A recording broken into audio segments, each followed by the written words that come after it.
G'day, I'm Richard Felstead. In this video, we are revisiting Violet Town in Victoria, Australia, and to see the Southern Aurora Memorial Museum. It commemorates the tragic event of February the 7th, 1969, when the southbound Southern Aurora passenger train collided head-on with a northbound goods train, about a mile south of Violet Town. To show us through the museum is Violet Town historian Bruce Cumming. I could talk you through it if you like. Yeah, go for it. Yeah, well, I guess this is the entry to the exhibition, and in here we've got a mixture of art and information and photographs. And one of the things, this piece of art here is done by a lady called Sue Reed, and it's just remarkable, and it's worth having a close look at and seeing the detail of it. Yeah. We've got photos like this one. This is a fellow called Paul Longhurst. He was the last adult who was retrieved from the crash.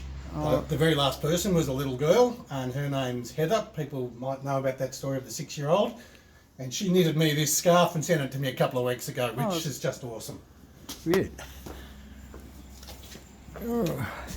In this area, I guess we've got a bit of an overview of what it looked like at the time, plus what the sort of things that were going on.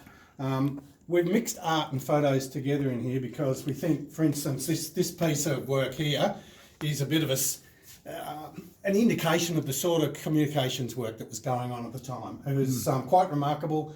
Basically, the emergency services in that first half an hour really being run by teenagers.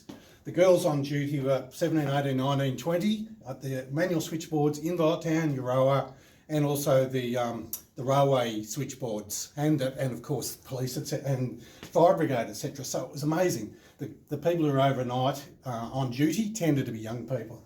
So that's an amazing thing in itself, that they did such a wonderful job.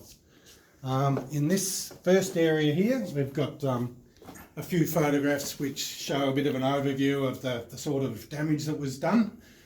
These were all taken on the day at the time, so we're focused on February the 7th, not the clean-up in the weeks following. And in this you can see there's just the number of people who were involved in all sorts of support roles. At this stage, I haven't got the exact time, but it's about 2.5, 3 hours after the crash, and most of the people had been got out. But you can see this chap up here who's now been identified by his brother. He appears in a few of the photographs. He's sitting up on the top there, you can see. And he was there when they were getting out that chap I mentioned, Paul Longhurst, the last adult to be retrieved. And there he is again up there. He's everywhere. Like Eddie Maguire. Yeah, that's right. This one here is sort of a really interesting photo from me, and just by total coincidence, that's my father there on the back of the Violet Town tanker. He never mentioned exactly what he did himself, but he was very good at explaining the issues and the overview, so that really helped me in putting this history together. But that particular photo sort of tells you where it was. There's only a few metres. The collision between the two locos was only a little bit just beyond where that truck is there, perhaps 40, 50 metres from the crossing. Very good. And we move around. Keep on moving around. Yeah. There's a bit more artwork and photos here. Yeah. The theme in this whole area is helping hands. So some of the artists that we commissioned really took that literally. In this area here, it focuses more on some of the care of people that was going on. And this is a doctor from Benalla, Dr. Kirkwood, Fred Kirkwood, who delivered half of the babies in Violet Town around that time. Very well known. Another one from Euroa who delivered the other half of babies around here was Dr. Dunn.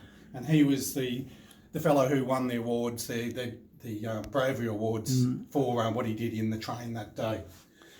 These two photos are quite amazing. This lady here, her name is Maria Curtis, and this photograph shows very, very soon after the impact, after people have been got out. She was injured herself, psychologically and physically. But what was she doing? She put her priorities around helping other people, and she's an amazing person. She came up here in February. This is her in this photo again. She'd never seen that photo before of herself, but as soon as she saw it, she said, "I remember giving that person a drink of water." So she stayed, and she said that the doctor needed someone to do some recording, so she went through a process of, helping, keep records of what was going on. This little bit of artwork down here, which is worth coming and having a look at and seeing the detail of, that is built around her story. Oh, right. Yeah. So the young, innocent girl, 19-year-old, arrived from New South Wales, never been here before, and came across this disaster, which she then helped out with. Oh, yeah, I see you got a mention down here, a bit of... And Locke, that's your... Locke is my son, and he did all the design layout, and from scratch redeveloped the Southern Aurora text, so that you can see there. He's done a fantastic... Got your mobile there, so you'll get some phone calls now. You maybe, yes. Well, that's all right. And look, there's a couple more shots here of people doing stuff, and it's a pretty busy place. And again, this was only just a few minutes after the impact. And what they did on the western side was they, as quickly as they could, got people out. They smashed windows and they dragged people out. It was quite an amazing scene by all accounts. And they initially sat them up against the fence or lay them down, ready to be assessed. And this is before most of the ambulances arrived. Oh, right. So it's quite amazing. Where the ambulances come from, Benalla? Ambulances came from all around. Yeah. There was St John ambulance from Shepparton, but also the regional ambulances from Wangaratta, Seymour, Euroa, Oh, etc. right, yeah. The shots in this area here are from the eastern side of the crash zone, which was quite different to the other side. The majority of the people who were got out on the western side, just because of the way things fell, literally. And the Euroa, the Winton, the Benalla, the Batagini trucks were all fire trucks. They were all on that side, and the police had a headquarters they set up. So did St John on the eastern side. So it was quite a different thing. And also on the eastern side was where the goods train ended up, and the goods train was, as you can see in this photo here, was half filled with Valiant cars. Oh, right. And Valiant car parts. Was that the train used to leave about 1:20 in the morning? Apparently it was running quite late that day, so I'm not sure what its time was meant to be. Initially they were going to stop at the Longwood crossing area route to cross over with the Aurora. And I think already then it was running an hour and a half late, so you might be right, it might have been something there was a like in my day, there used to be a 1:25 a.m. and a 3 a.m. down goods, yeah. Right, okay, well I'm not sure which one it would have been, but it was running late, that's all I really know. There's another shot on the eastern side. There's another family connection here. That's my oldest brother there, standing up on the top, Rob. And Rob was very closely involved in helping put this whole exhibition together in February. Oh, right. So we've got here. And here we've got a whole lot of bits of memorabilia and things that I've picked up over the years related to the Aurora. But probably the most important things are the record of the media kept at the time. And we've tried, in this last year, we've tried to get a fair bit of media happening, so we've got something on the public record, I guess.